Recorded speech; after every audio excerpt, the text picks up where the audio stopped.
Good afternoon students. अब हम next topic अपना करेंगे फेजेस ऑफ ओआर मेथड। ठीक है, देखो फेजेस में वो हमें क्या कह रहा है, in many situations OR worker is like an architect. जो हमारे वर्कर्स हैं ओआर के, वे किस तरीके से ट्रीट करते हैं, like an architect who is asked to design a house without being given any information about the number of rooms, the total floor area or the total cost etc. देखो उन्होंने ये definition किस accordingly दी है। देखो जो architect होते हैं, architect क्या करते हैं, एक डिज़ाइन बनाते हैं। ठीक है ना, किस चीज़ का डिज़ाइन बनाते हैं, कोई भी एक मान लीजिए एक छोटा सा एग्जांपल लेते हैं, जैसे एक घर है।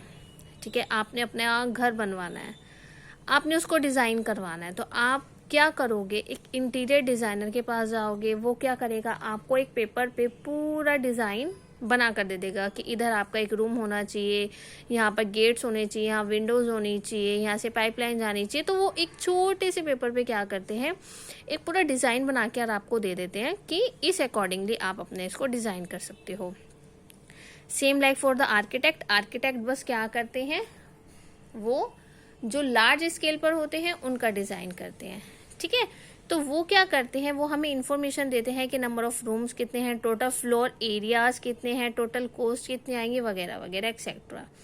ठीक है, सो ओआर वर्कर्स भी क्या करते हैं, इसी के तरीके से ही ट्रीट अप करते हैं। वो क्या करते हैं, वो भी हमें एक डिज़ाइन बनाकर देते हैं और उसमें हमें सेवरल चीज़ें जो भी रिक्वायरमेंट वाली होती हैं उसमें हमें देते हैं। In general the various phases of operation research methods can be broadly classified as, जैसे वो हमें क्या क्या प्रोवाइड कराते हैं, एक फेजेस वो हमें बताते हैं, जैसे फॉर्मुलेशन ऑफ द प्रॉब्लम, जो भी हमारी प्रॉब्लम होगी यानी कि जो भी क्राइसिस होंगे उसको फॉर्मुलेट करेंगे पहले, फिर उसका एक मॉडल कंस्ट्रक्ट करेंगे।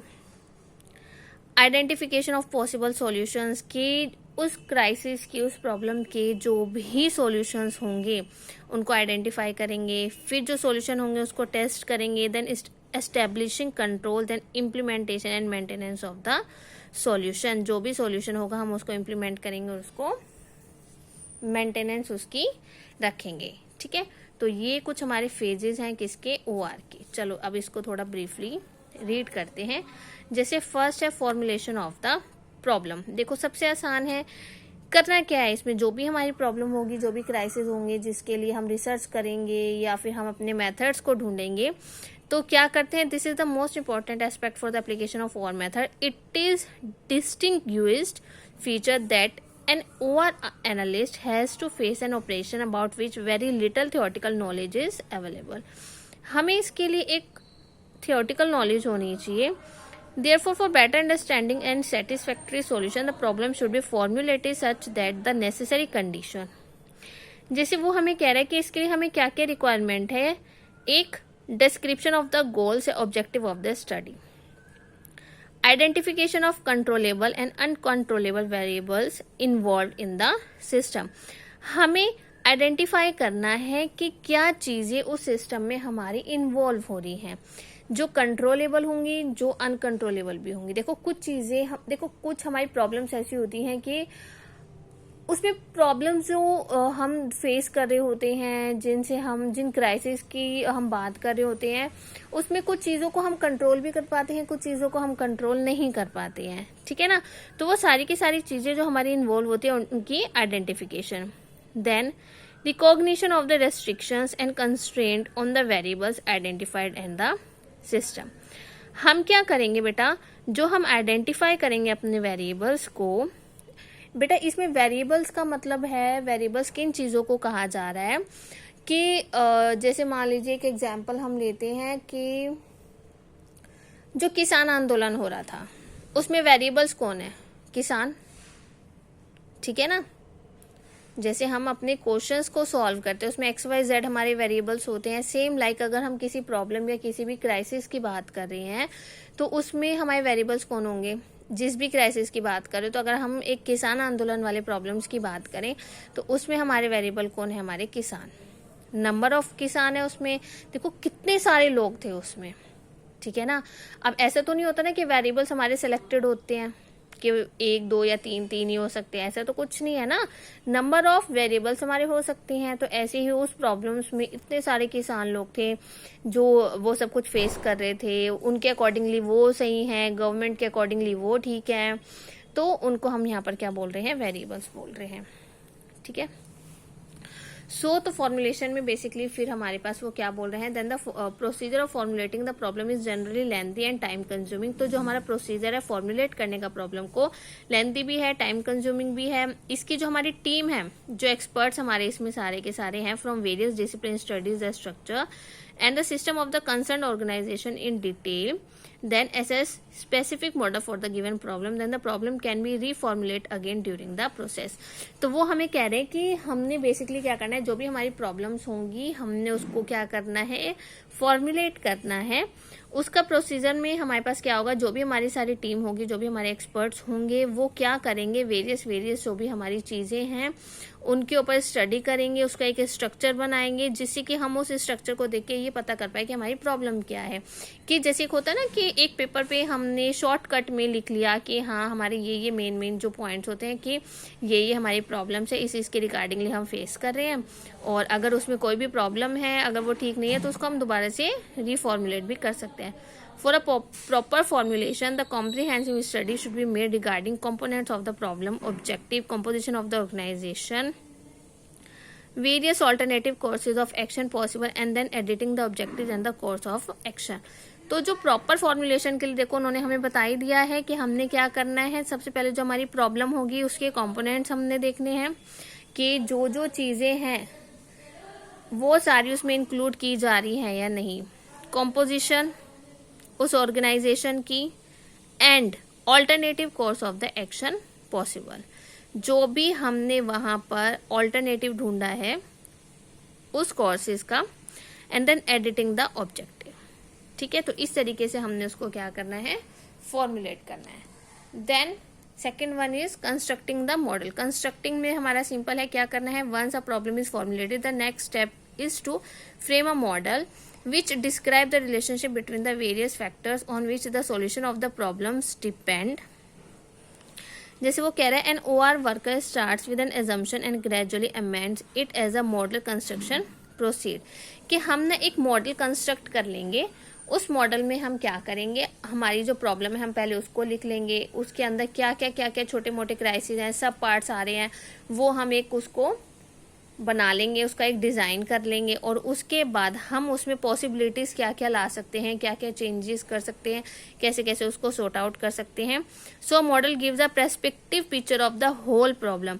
तो वो जो एक मॉडल होगा ना, जैसे आपने देखा होगा कि हम लोग मॉडल्स बनाते हैं, तो मॉडल्स में हम क्या करते हैं, मेन चीजें ले आते हैं, जिससे कि उसको हम मॉडल को देखकर ये बता सकते हैं कि हाँ इसमें क्या क्या चीजें हैं। तो इस तरीके से ही हम OR जो रिसर्च टीम होती है हमारी, वो एक मॉडल बना लेती है कि उस पिक्चर को देखकर हमें हमारी पिक्चर के बारे, मतलब हमारी जो प्रॉब्लम है, कंप्लीट प्रॉब्लम है, हम उसके बारे में भी समझ सकते हैं, and helps in tackling it in a well organised manner. So there are various type of models which can be constructed under different conditions. So there will be discussed in detail remaining sections of this chapter। बाकी जो proper way में models हैं वो हम आगे जो chapters पढ़ेंगे उसमें रीड आउट करेंगे। Then testing the solution of the model. देखो सॉरी एक स्किप हो गया, identification of the optimal solution.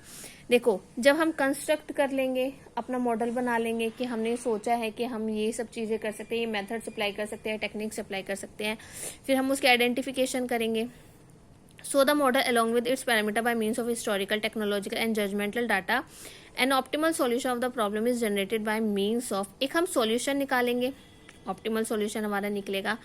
अब वो मैथमेटिकल टेक्निक्स के लिए भी हो सकता है, लाइक लीनियर प्रोग्रामिंग, सिमुलेशन और एक्सपेरिमेंटेशन, किसी के भी रिगार्डिंग हम उसको कर सकते हैं। तो in case of solution by simulation the search for optimality must be replace by the search for the good solution. So अगर हम अपना सॉल्यूशन निकाल रहे हैं, क्या सॉल्यूशन निकला है, अगर हमारा सिमुलेशन सॉल्यूशन अगर निकला, देखो मैथमेटिकल टेक्निक्स के अकॉर्डिंगली तो हम लीनियर प्रोग्रामिंग के अकॉर्डिंगली उसको अपने प्रॉब्लम को सॉल्व कर सकते हैं, लेकिन अगर सिमुलेशन निकलता है हमारा solution, then the search for optimality, optimality निकालने के लिए हमने क्या करना है, उसको रिप्लेस करना है by the good solution. So an optimal solution is one which maximise और मिनिमाइज द परफॉर्मेंस। तो जो हमारा सॉल्यूशन होगा वो हमारा मैक्सिमाइज भी हो सकता है, मिनिमाइज भी हो सकता है according to the performance of any measure in a model subject to the conditions and constraint imposed on the model. Now the next one is testing the solution। बस इसमें हमने क्या करना है बेटा, अपने सॉल्यूशन को टेस्ट करना है कि जो हम अपना सॉल्यूशन लेकर चल रहे हैं वो हमारा बेटर है या नहीं, हमारा सॉल्यूशन हमारा वर्क कर रहा है या नहीं, हम अपनी प्रॉब्लम से बाहर आ रहे हैं या नहीं, हमने उसको टेस्ट करना है। ठीक है, तो ये वाली थ्योरी सारी बेटा आपको पढ़नी है, इसमें टेस्टिंग के लिए ही लिखा हुआ है। Then fifth one is establishing control. इसमें क्या आएगा बेटा, the control must be establish to indicate the limits within which the model and its solution can be consider or sufficiently reliable and to indicate under that future condition and in what manner either the model or the solution will have to be modified. यहाँ पे हमें बस क्या करना है, हमारा control होना चाहिए कि जो भी हम इंडिकेट करें, हमारी एक लिमिट्स होनी चाहिए उस मॉडल पे कि जो भी हमारा सॉल्यूशन आ रहा है वो हमारा कंसिडर किया जा रहा है, वो हमारा सफिशिएंटली रिलायबल भी होना चाहिए कि जो भी सॉल्यूशन हमने निकाला है, जो भी हम कंसिडर, देखो टेस्टिंग के बाद हमें पता चल जाएगा कि क्या हमारा ये सॉल्यूशन वर्क कर रहा है या वर्क नहीं कर रहा है, तो वो हमारा क्या होना चाहिए, सफिशिएंट जरूर होना चाहिए। ठीक है, then last one is your implementation maintenance of the solution. आपने क्या करना है, जो भी आपका ऑप्टिमल सॉल्यूशन होगा आपने उसको इम्प्लीमेंट करना है और उसको मेंटेन करना है। So the optimal solution obtained from the model should be implemented at the initiation of the operation research study group. Then the manager responsible for the implementation should not fully rely on the guidelines provided by the study team analysis the problem but should exercise their intuitions and judgment to orient the solution or the environmental condition for its implementation to accomplish the desired efficiency and effectiveness। तो जो भी हमारे पास model आया है, जो भी optimal solution हमारा आया है, हमने उसको इम्प्लीमेंट करना है and the manager will be responsible for the implementation. ठीक है, so if the model is use more than once in analysis of decision problem, अगर हमारा मॉडल क्या मोर देन वंस अगर यूज हो जा मतलब यूज किया जा रहा है हमारे डिसीजन प्रॉब्लम के लिए, then each time the model must be revised to account for the specification of the problem and the current data. तो हमने क्या करना है, अगर उस मॉडल को हम एक से ज्यादा बार यूज कर रहे हैं तो हमने उसको क्या करना है, अपने मॉडल को रिवाइज करना है। Now the major problem of OR will shall discuss in the other chapter. तो बाकी चीजों को हम अलग उसमें रीड आउट करेंगे। तो बेटा ये हमारे क्या है, फेजेस हैं। इन फेजेस के अकॉर्डिंगली हमारे ऑपरेशन रिसर्च के जो भी हमारे मैटर्स हैं, जो भी हमने प्रॉब्लम सॉल्व करने के लिए जो भी हमारे 1 by 1 स्टेप्स होते हैं वो फेजेस में हमने पढ़े हैं। तो इसके अकॉर्डिंगली हम क्या करते हैं, अपनी प्रॉब्लम्स को, अपने सॉल्यूशंस को एक शॉर्टकट मेथड से, एक मॉडल के थ्रू उसको थोड़ा समझ पाते हैं। ठीक है, यहाँ तक आज आपको रीड करना है और कोई प्रॉब्लम होगी you can ask. Thank you.